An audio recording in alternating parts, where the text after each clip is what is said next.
Hello everyone, and welcome back to my vlogging series where I ramble on about some sort of musical topic. For the most part, I like to keep the content on my channel music-centric. When I do branch out, I try to tie it back to music in one way or another. People like you subscribe because you like what I do on guitar or are at least interested in my views on music. You didn't start watching to hear my diatribe on why the NHL needs to crack down on concussion protocol or anything like that. I want to do my best to entertain you and fulfill my end of the social contract with the idea that you'll keep tuning in. But that's not the case for a lot of artists. They'll use their platform as a political vehicle or a means to push some other agenda aside from their art. There will be part of their audience who are on board with their message, while there will be another part who feel like they should simply shut up and play their guitars. This opens up a deeper topic. What role does art have in society, and what obligation does an entertainer have to their audience? I think the amazing thing about art is that it gives us the ability to vent our emotions in a way that nothing else can. Imagine a situation where I'm telling you all about my poor broken heart. I'm experiencing pain, and you would probably feel at least a tinge of sadness hearing about my situation. Those are very separate experiences for the two different parties. But if I were to play you a great song I've written about that heartbreak, it's almost like you can feel it with me. I can now share with you an emotion that can't be spoken. Given the intimate nature of a musician sharing that experience with an audience, the listener becomes invested in the performer as a person. I mean, this must be true to some extent. Why else would we put weight on the opinions of musicians in situations where it's totally not justified?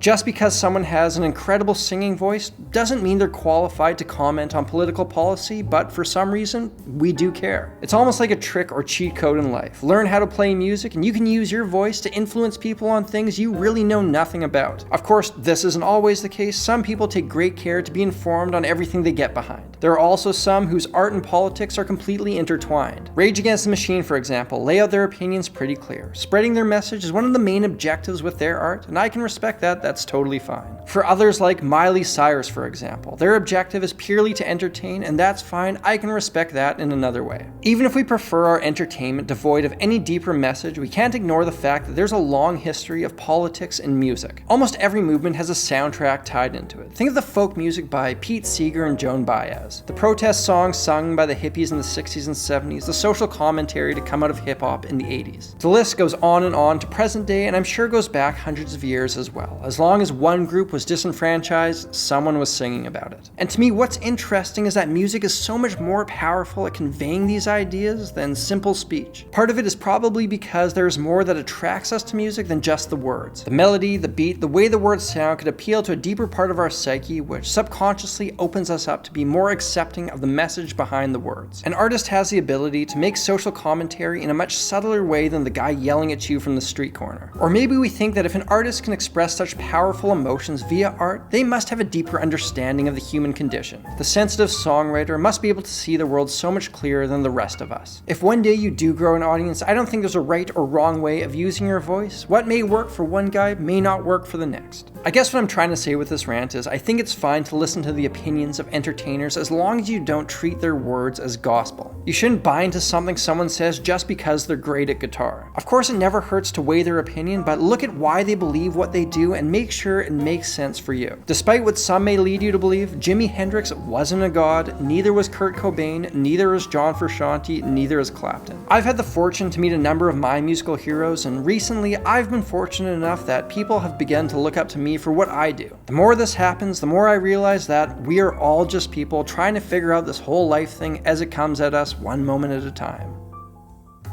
Thank you all for watching, and it means the world to me that people like you have given me a voice to express these ramblings. An especially big thank you to all my patrons who provide me with the financial stability to make these videos possible. If you like what I do and you're interested in that program, there are a bunch of unique rewards. Please consider hitting that link down there. As always, I'm Samurai Guitarist, and I will see you again soon.